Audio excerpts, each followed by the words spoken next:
بسم اللہ الرحمن الرحیم۔ محفل اولیاء کے پیارے دوستوں، میں ہوں بلال راز اور آپ تمام دیکھنے اور سننے والوں کو السلام علیکم ورحمۃ اللہ وبرکاتہ۔ دوستو، آج کی اس ویڈیو میں ہم درود شریف کی مشہور کتاب دلائل الخیرات کے مصنف حضرت امام ابو عبداللہ محمد بن سلیمان الجزولی رحمۃ اللہ علیہ کا ذکر خیر کریں گے، جن کی تصنیف کردہ کتاب دلائل الخیرات ساری دنیا میں مشہور و مقبول ہے اور جس کی تلاوت کر کے اہل اللہ نے اپنے روحانی مقامات میں ترقیاں حاصل کی ہیں، اور عام مسلمان بندے بھی اس کی تلاوت کر کے سرکار مدینہ کی نگاہ کرم میں آ جاتے ہیں اور آپ کی توجہ اور عنایات سے نوازے جاتے ہیں۔ تو دوستو، اس قیمتی ویڈیو کو مکمل دیکھیں۔ امید کرتے ہیں کہ آج کی یہ نایاب ویڈیو آپ کو ضرور پسند آئے گی۔ قطب الاقطاب فرید العصر حضرت امام ابو عبداللہ محمد بن سلیمان الجزولی رحمۃ اللہ علیہ ملک کے مراکش کے مشہور و معروف اکابر اولیاء کاملین سے ہیں۔ آپ حسنی سادات سے ہیں اور آپ کا سلسلہ نسب 21 واسطوں سے ہو کر حضرت حسن ابن علی رضی اللہ عنہما سے جا ملتا ہے۔ آپ کا اصل نام محمد اور آپ کے والد کا نام عبد الرحمن تھا۔ آپ کی پیدائش 807 ہجری مطابق 1404 عیسوی کو شہر سوس اقصی ملک مراکش میں ہوئی۔ آپ عقیدتاً اشعری، مذہباً مالکی اور مشرباً شاذلی تھے۔ آپ ابتدائی تعلیم حاصل کرنے کے بعد شہر فاس تشریف لے گئے اور وہاں کے مدرسہ السافرین میں داخل ہو گئے۔ آپ نے اسی مدرسے میں اپنی سب سے مشہور کتاب دلائل الخیرات تصنیف کی۔ آپ علم حدیث، فقہ و تفسیر اور تصوف کے بڑے امام تھے۔ آپ کی کافی تصنیفات ہیں، لیکن سب سے زیادہ شہرت اور مقبولیت دلائل الخیرات کو ملی۔ یہ کتاب ساری دنیا میں پڑھی جاتی ہے۔ آپ کی یہ تصنیف عوام کے ساتھ ساتھ خواص بالخصوص جماعت اولیاء کرام میں ایسی مقبول ہوئی کہ اس کتاب کو پڑھنے کی اجازت بڑے بڑے بزرگ اور اولیاء کاملین اپنے مریدین کو عطا فرماتے رہے ہیں۔ دلائل الخیرات یوں تو مراکش میں تالیف کی گئی، لیکن اس کی مقبولیت بہت جلد جغرافیائی حدوں کو توڑ کر دنیا جہان کے کونے کونے میں پھیل گئی، اور کیا سلاطین و فقیر، کیا امیر و غریب، کیا اولیاء و صوفیہ، کیا علماء و فضلاء اور کیا عوام و خواص، سب کے سب اس کے چشمہ صافی سے سیراب و فیضیاب ہوئے اور صبح قیامت تک ہوتے رہیں گے۔ دنیا اسلام کا کوئی خطہ ایسا نہ ہوگا جہاں دلائل الخیرات کا مینا نہ برستا ہو، اور دنیا کی کوئی بھی ایسی زندہ زبان نہیں ہے جس میں اس کا ترجمہ نہ ہوا ہو۔ اس کی اس عالمگیر مقبولیت کی وجہ یہ ہے کہ آپ کی اس کتاب کو بارگاہ رسالت صلی اللہ علیہ وسلم سے سند قبولیت حاصل ہوئی۔ دلائل الخیرات کی تالیف کا واقعہ بھی بڑا عجیب بیان کیا جاتا ہے۔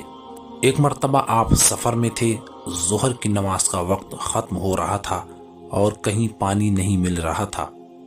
بہت تلاش و جستجو کے بعد ایک کنواں نظر آیا، مگر وہاں رسی اور ڈول نہیں تھا جس سے پانی نکالا جاتا۔ امام جزولی اس وجہ سے کافی پریشان ہوئے۔ اتنے میں وہاں ایک چھوٹی بچی آئی اور اس نے آپ سے آپ کی پریشانی کی وجہ پوچھی۔ آپ نے اسے اپنی پریشانی بتائی تو اس بچی نے پانی میں اپنا لعاب دہن ڈال دیا۔ اس کے تھوکتے ہی پانی اپنے آپ کنویں کے کنارے پر آ گیا۔ آپ بہت حیران ہوئے کہ اتنی سی بچی میں اتنی زبردست کرامت کیسے ظاہر ہوئی۔ آپ نے اس سے پوچھا تو اس نے بتایا کہ میں ایک درود شریف ہمیشہ ورد کرتی رہتی ہوں، یہ ساری برکت اسی درود شریف کی ہے۔ چنانچہ شیخ نے اس سے وہ درود شریف سیکھا اور اس کی اجازت حاصل کی۔ اس کے بعد آپ کے دل میں خیال آیا کہ درود شریف کی ایک کتاب مرتب کرنا چاہیے جس میں مختلف درودوں کے ساتھ یہ درود بھی شامل ہو۔ چنانچہ آپ نے دلائل الخیرات نامی مجموعہ درود پاک تیار فرمایا، جس میں بطور خاص وہ درود اور دوسرے درود پاک بھی جمع فرمائے۔ سیدنا امام جزولی کا سینہ محبت رسول کا مدینہ تھا۔ آپ کثرت سے تلاوت قرآن مجید کرتے اور ایک دن و رات میں 1.5 قرآن شریف ختم فرما لیتے اور 2 مرتبہ دلائل الخیرات کا ختم پورا فرما لیتے۔ سنت رسول پر سختی سے عمل کرتے۔ آپ کی زبان ہر وقت درود و سلام سے تر رہتی تھی۔ امام جزولی نے شہر فاس سے ساحلی علاقے کا رخ کیا۔ وہاں آپ کی ملاقات سلسلہ شاذلیہ میں اپنے زمانے کے مشہور اور یکتائے زمانہ شیخ عارف کامل حضرت عبداللہ محمد بن عبداللہ امغار رحمۃ اللہ علیہ سے ہوئی، اور آپ سلسلہ شاذلیہ میں ان کے مرید ہوئے اور 14 سال تک خلوت نشینی میں عبادت و ریاضت اور مراقبہ و مکاشفہ میں مشغول رہے۔ اس کے بعد آپ نے خلقت کی رشد و ہدایت کا سلسلہ جاری کیا۔ شب خیزی اور اشکریزی آپ کا زندگی بھر کا معمول رہا۔ آپ کو سیر و سیاحت سے بہت دلچسپی تھی اور روزے بھی آپ خوب رکھتے تھے۔ 3 برس تک آپ مسجد نبوی شریف میں معتکف رہے اور اس دوران دلائل الخیرات کی تلاوت کرنا آپ نے اپنے اوپر لازم کر لیا تھا۔ آپ کا شمار علماء عاملین اور ائمہ مجتہدین میں ہوتا ہے۔ آپ کو حسب نسب کے ساتھ ساتھ علم و عمل کا شرف بھی حاصل تھا۔ آپ علم لدنی اور اسرار ربانی کے حامل اور صاحب تصرفات و کرامات تھے۔ آپ کے 12,000 سے زیادہ شاگرد تھے جنہوں نے آپ سے علم حدیث کی نقل و روایت کی اور علم فقہ و تفسیر حاصل کیا، اور 20,000 سے زیادہ مریدین تھے جنہوں نے آپ کے ہاتھ پر گناہوں سے سچی توبہ کی، جو خالص عابد بنے اور ہر ایک نے آپ سے فیض روحانی حاصل کیا۔ آپ نے مراکش کے ایک شہر آصفی میں مخلوق خدا کی رہنمائی اور مریدین کی تربیت کا کام شروع کیا۔ آپ کو بہت شہرت و مقبولیت حاصل ہوئی اور بڑی بڑی حیرت انگیز کرامات آپ سے ظہور میں آئیں۔ اس لیے عوام الناس کا بے پناہ ہجوم آپ کے ارد گرد رہنے لگا، جس سے حاکم وقت کو آپ سے خطرہ محسوس ہونے لگا اور اس نے آپ کو شہر آصفی سے نکال دیا۔ وہاں سے آپ شہر آفرغال تشریف لے گئے اور خلقت کی رشد و ہدایت میں مصروف ہو گئے۔ بلاد مغرب میں طریقت کے آثار مٹ چکے تھے اور انوار ماند پڑ رہے تھے۔ آپ نے طریقت کی تجدید فرمائی اور بہت سے مشائخ کو خلافت سے نوازا۔ آپ کے عام مریدین کا تو کوئی شمار نہیں، خواص کی تعداد بھی ہزاروں میں تھی، یہاں تک کہ آپ کے فیض یافتہ مریدین میں سے 12,665 تو ایسے کامل تھے جو مقام ولایت پر فائز تھے۔ امام جزولی کی مقبولیت، شہرت، علم و فضل اور طریقت میں اعلیٰ مقام کی وجہ سے حاسدین کا ایک گروہ پیدا ہو گیا تھا۔ انہوں نے آپ کو زہر دے دیا جس سے آپ کو درجہ شہادت نصیب ہوا۔ ایک قول یہ بھی ہے کہ حاکم وقت نے آپ کو زہر دلوا دیا تھا۔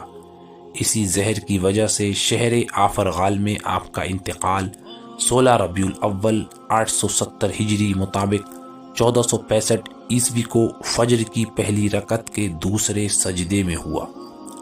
انتقال کے وقت آپ کی عمر شریف 63 سال تھی۔ اسی روز وقت ظہر آپ کی قائم کردہ مسجد کے صحن میں آپ کو دفن کیا گیا، جہاں سے عرصہ دراز تک خوشبو کی لپٹیں آتی رہیں۔ مزید آپ کی یہ کرامت بھی مشہور ہے کہ آپ کے وصال کے 77 سال بعد مراکش کے سلطان ابو العباس احمد بن محمد آرز سادی کی خواہش اور حکم پر آپ کی قبر کھولی گئی اور آپ کا جسم مبارک باہر نکال کر اسے مراکش میں منتقل کیا گیا۔ اس موقع پر ایک خصوصی تقریب کا انعقاد کیا گیا۔ لوگوں نے دیکھا کہ اتنا طویل عرصہ گزرنے کے بعد بھی آپ کی قبر کے ساتھ ساتھ آپ کا جسم مبارک بھی صحیح سلامت تھا۔ جس طرح زندہ انسان کے چہرے پر سرخی ہوتی ہے، اسی طرح آپ کی تھی۔ آپ کی داڑھی اور سر کے بال تک صحیح سلامت تھے، حتیٰ کہ آپ نے وصال سے کچھ دن پہلے داڑھی کا جو خط بنوایا تھا وہ بالکل ویسا ہی تھا۔ کسی شخص نے آپ کے چہرے مبارک کو انگلی سے دبایا تو خون ہٹ گیا جب انگلی ہٹائی تو خون واپس اسی جگہ آ گیا جس طرح ایک زندہ انسان کا ہوتا ہے۔ اس کے بعد آپ کو شہر مراکش کے مشہور قبرستان ریاض العروس میں دفن کیا گیا اور نہایت پرشکوہ اور عالیشان گنبد وہاں تعمیر کیا گیا۔ آپ کا مزار شریف آج تک خوشبوؤں سے بسا ہوا مرجع خلائق بنا ہوا ہے، اور آپ کے مزار شریف سے آج بھی کستوری کی مہک آتی ہے۔ ہزاروں زائرین آپ کے مزار شریف پر حاضر ہوتے ہیں اور وہاں دلائل الخیرات کی تلاوت کر کے برکات دارین سے مالا مال ہوتے ہیں۔ تو دوستو، یہ تھا مختصر ذکر حضرت امام محمد بن سلیمان الجزولی رحمۃ اللہ علیہ کی روحانی زندگی کا۔ اللہ ہم سب کو بھی ان اولیاء کرام کے نقش قدم پر چلائے اور ان کے فیضان اور برکتوں سے ہمیں بھی نوازے۔ یہ ویڈیو آپ کو کیسی لگی اور آپ امام جزولی کی حیات سے کتنا متاثر ہوئے، اس بارے میں کمنٹ باکس میں ضرور بتائیں۔ انشاءاللہ جلد ہی پھر ملاقات کریں گے۔ ہمیں دعاؤں میں ضرور یاد رکھیں۔ اللہ حافظ۔ اس ویڈیو کو لائک کر کے اپنے احباب میں شیئر کریں اور چینل کو سبسکرائب کر کے بیل آئیکن کو بھی ضرور پریس کر دیں۔ جزاک اللہ۔